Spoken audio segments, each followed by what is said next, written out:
Well, let's talk about our top story tonight. Viewers, first of all, take a look at this picture that you will see on your screens right now. This is a picture that shows the results of a poll for the preferred Prime Minister by Canadians.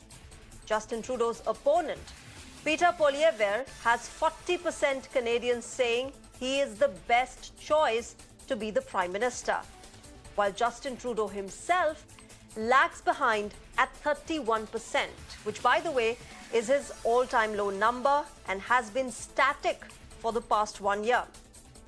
This is according to a new Ipsos poll done by Canada's Global News. And this is believed to be largely the reason of why there now exists a full-blown diplomatic row between India and Canada. And due to these low numbers, Trudeau has not only deteriorated his country's relationship with India, but he's also created a security concern for Indians living in Canada. After videos surfaced online asking Hindu Canadians to leave Canada, the Public Safety Canada had to tweet, and I quote it, "There is no place in Canada for hate. The video is an affront to all Canadians and the values we hold dearly," unquote. Clearly, Justin Trudeau did not think it through when he made those wild allegations against India.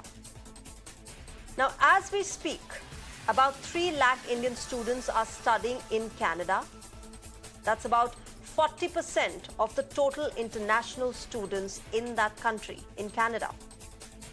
The average fee and other expenses included, these students pay up at least 20 lakh rupees every year. Now, many have shared their anxiety, their fears with their parents and friends back home.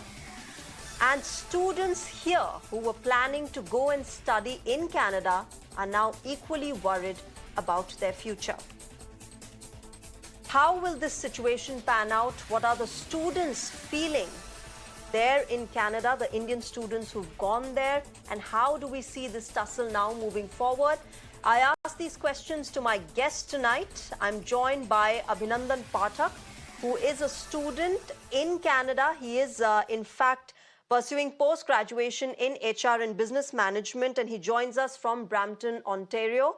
Abhinandan, thank you very much for joining us tonight. I'm also joined by Daniel Bordman from Ontario. Daniel is a Canadian journalist. He's also been a comedian earlier. We'll talk about that as well. Welcome, Daniel. Thank you very much. And I'm joined by former secretary in the MEA, Pinakaranjan Chakravarti ji. Thank you very much, sir, for joining us tonight. I'll first start with you, Abhinandan.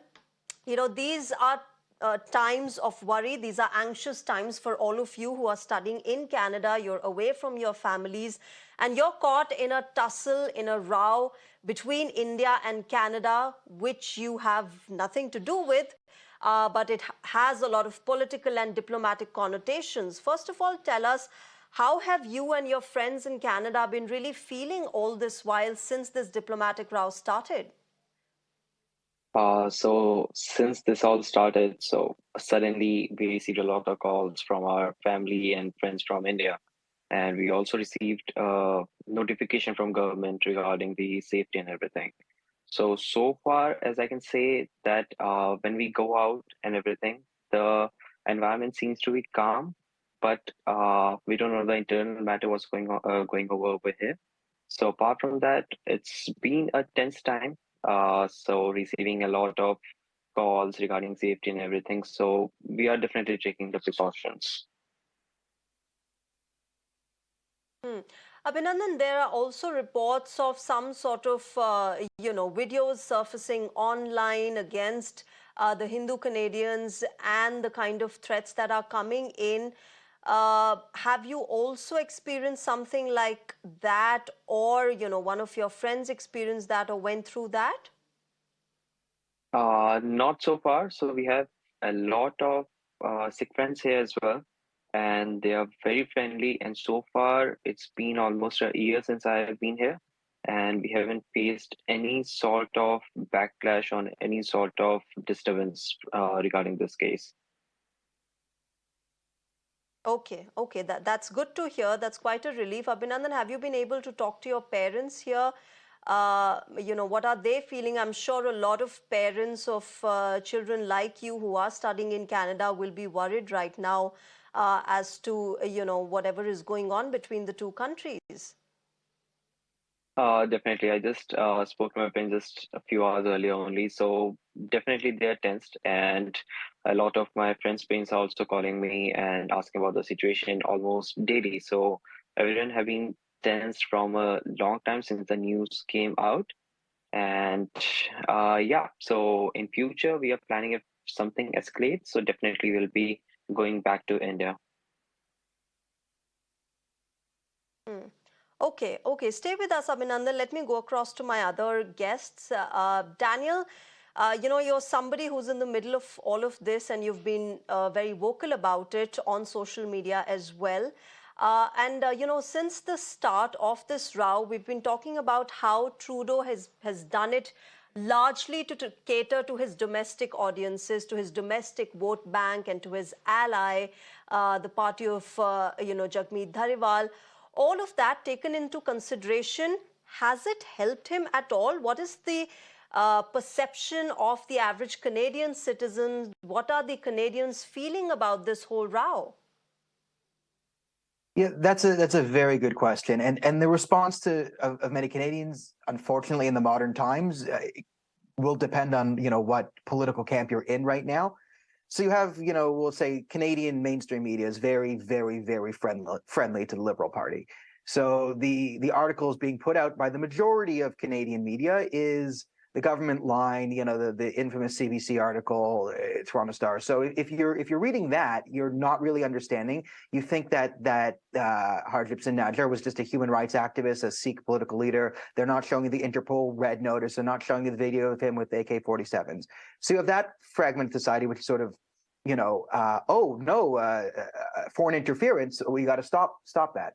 And then you have the sort of Trudeau skeptics, who kind of see through this, don't have the same trust for the CBC that the Liberal Party supporters do, and they've been starting to wake up in the last couple months because we've seen a big uptick in the Khalistani nonsense, to put it, I guess, concretely, and this has been a growing conversation among the political right in Canada. So, like every country in the world, we're kind of divided right now, and the general Canadian public doesn't know a lot about foreign policy. They like to know a lot about the world on a more cultural friendly level, but in terms of like geopolitical foreign policy wants and needs, it's not something that's really big in Canadian society. So the perception of the Canadian public, I expect to shift a bit as the situation develops, and as they learn more and more and more, you'll start to see a more concrete thing. Because there are voices in Canadian media, me being one of them, but also in the mainstream. You got Terry Glavin, making some good points about the Khalistani gang violence and all that.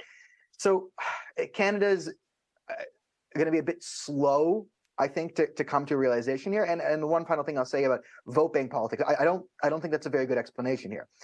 They don't need votes. I mean, I see this as a Faustian bargain between Justin Trudeau and Jagmeet Singh to enter in a coalition to get themselves to 2025. Justin gets protection from any potential scandals because with the NDP in his corner, they can stack the jury they create to find Justin Trudeau innocent of Emergencies Act, Chinese election interference, you name it. And what does Jagmeet get? In 2025, he qualifies for his pension. So the better way to understand this is, think of it as how the two of them get to 2025, with one getting his pension, the other one not getting kicked out of office in some scandal where he's forced out in political disgrace. So that might better explain why he's doing this here. And then if you look at Jagmeet, he's ideologically Khalistani. The 2015 San Francisco rally, the meeting with two violent Khalistani extremists where he sits at a table as a speaker while people openly advocate for ethnic separatist violence. And, he's asked a question about, why did your daughter sneeze today? And he says, well, that's because India has a terrible human rights record and India's the problem. And we need to be stronger on India. And that's the reason why people have the sniffles in Canada. So in order to maintain power, he's got to appease Jagmeet, who's kind of left the base of his party way behind, which used to be working class union people. It then became the intersectional nonsense. And now it's full on Khalistan to the max. That's the But NDP. what's also interesting, Daniel, yeah.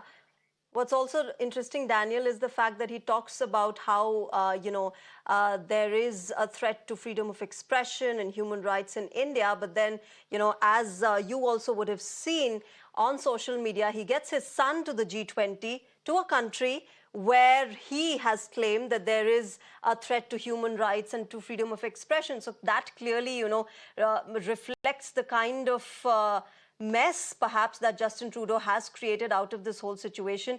Pinak Ranjan Chakravarti sir, we have been talking about how the Canadian Prime Minister has claimed to have talked to the closest allies of Canada, whether it is the US, the UK, all of these countries, but we haven't really heard a solid response from any of these countries, 100% reply or response perhaps against the Indian government or India in general. We haven't heard that yet.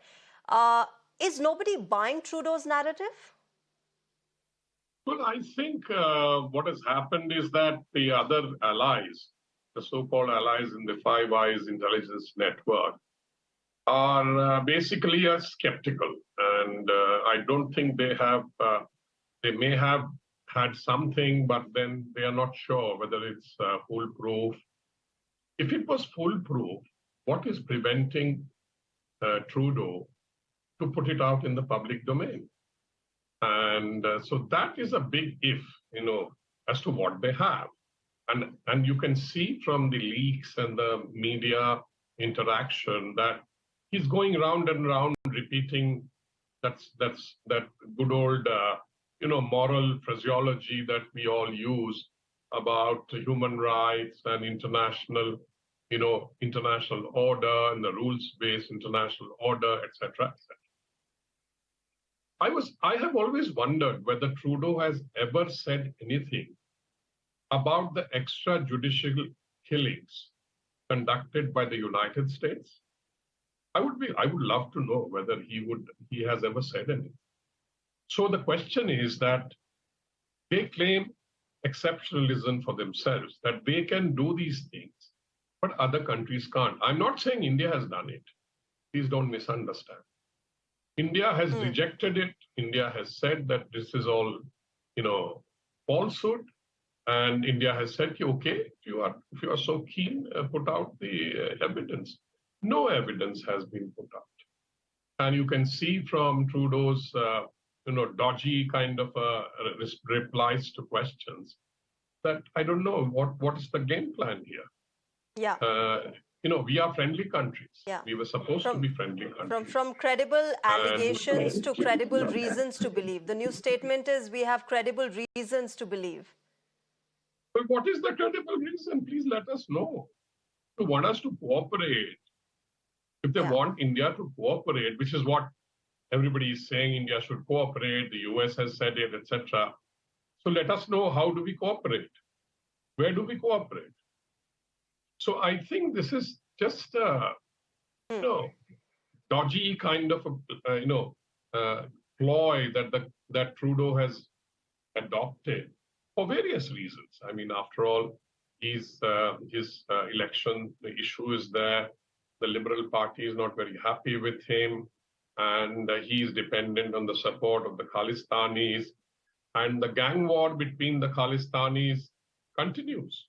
So there has to be some deflection here, and towards some other issue, blame somebody else for all the problems that the Khalistanis are involved in, including murders, including terrorist actions in India, including killings of politicians in India. In fact, I am today, surprised that today the only country that is in support of Canada for these allegations is Pakistan. They have come out in full support of Canada. Yeah. And why are we not surprised? Why are we not surprised that Pakistan is the only country supporting Canada's allegations? It's the epicenter of terrorism. So is Canada now joining that group? Yeah. Okay. Daniel, The point and the fact of the matter is that Trudeau is trying to distract his voters from the actual issues that he has been facing back home. We know that his numbers are an all-time low. We also know that Canadians are struggling with, cost of living crisis, housing prices have gone up, there is an economic management which needs to be done. But clearly, the focus has completely gone on the allegations against India. I mean, you could say this might have been the political game theory or calculus Trudeau did is, hey, if I do something crazy here, we'll stop talking about Chinese foreign interference and food inflation and all the ridiculous money printing and overregulation on housing and bringing in more immigrants, but not building any houses. So then there's just, they end up living on the streets and we, right? The catastrophe that's really driving this, the things that really matter, the pocketbook issues, the healthcare, education, the economy, that's all in shambles. So maybe he just pushed the button and went DEFCON 1 on India to distract it and didn't think of the consequences. Maybe. Maybe he really does care about extrajudicial assassinations on Canadian soil. I doubt it. I remember when Karima Baloch was murdered, she was strangled and then dumped in the river, and Toronto police here ruled that a suicide. And I made the point quite loudly that, hey, weren't there other Pakistani dissidents that died in similar ways across Europe? Maybe the Baloch human rights activist, there might have been something here. I screamed, a few other journalists wrote something, and Liberal Party of Canada fingers and ears solidly. So forgive me for not giving the Prime Minister the benefit of the doubt here on his motivations, his thoughts. And the final thing I'll say here is, even if I were to believe Justin Trudeau, and say this piece of evidence is real, like even if I would believe him, there's another problem here when we talk about providing evidence that I don't think Trudeau wants to do is any evidence that we would have here linking the Indian government, 99.99999% chance would show the reason the Indian government was involved is because here he is with an AK-47. Here he is advocating for violence against Hindus in India. Here he is with all these people who advocate for violence in India. So the evidence I think we'd have to have of why would India take this out? This opens up a whole can of worms and questions on the Canadian side, which is, how the heck did this guy get into the country in the first place with an Interpol red notice out on him after he failed 2 times with a faulty passport and a fake marriage? So how did that happen? It becomes another question, even if we were to provide evidence, right? Because I don't think the evidence would ever be, well, yes, that happened, and then he was granted the citizenship, surprisingly. And now he's, somebody Justin Trudeau is fighting for and calling him a Canadian citizen. My quick last question to Abhinandan. Abhinandan, would students like yourself now be exploring other options as well in case the situation deteriorates further? Would you look at other places? And with students like yourself, have you been talking to your friends whether they are exploring other countries like US and UK where they can go and study instead of going to Canada? So definitely we are also considering second option as well. So if something exaggerates over here, so we are planning to either, first thing is going back to India for sure, and either pursuing in India or moving to Australia. So that's what we are planning right now. All right. With that, I'm going to wrap this discussion up. Abhinandan Pathak, Pinakaranjan Chakravarti, and Daniel Bordman, thank you very much, gentlemen, for joining us on Mirror Now and sharing your perspective and helping us understand the situation better. Hopefully, the tussle will be resolved smoothly and quickly, and we won't have the kind of fears and anxieties that students in Canada, the Indian students in Canada, are going through, and we will find this the solution to this diplomatic and political tussle soon. With that, we're heading into a short break. News and updates will continue on Mirror Now. Stay tuned.